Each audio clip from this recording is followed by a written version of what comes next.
If you are looking for a way to mute a story on your Facebook Messenger, this video is for you. By muting those irritating stories from your feeds, you can enjoy a clear-cut social media experience. So, let's not wait anymore and get started. First, open your Messenger app. You should be on the chat menu by default. Go to the Highlights section or the Stories section. Now tap on someone's profile picture to view their story.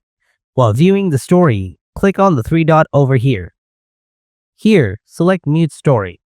This will mute that story and it will not appear on your feeds again. And that's basically it. This is how you can mute someone on Facebook Messenger, but you can sometimes add stories to mute by mistake. So, if you want to unmute them, here's an extra tip for you. Open Messenger again. Tap on the three-line icon on your Messenger. Select the gear icon.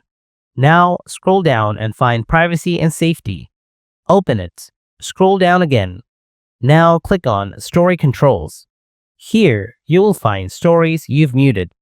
Once you open it up, you will see the option to unmute those stories. Simply click Unmute. Then tap on Show.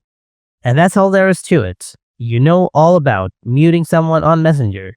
If this video was helpful to you, be sure to give it a like and subscribe for more cool tips like this. And I'll see you next time.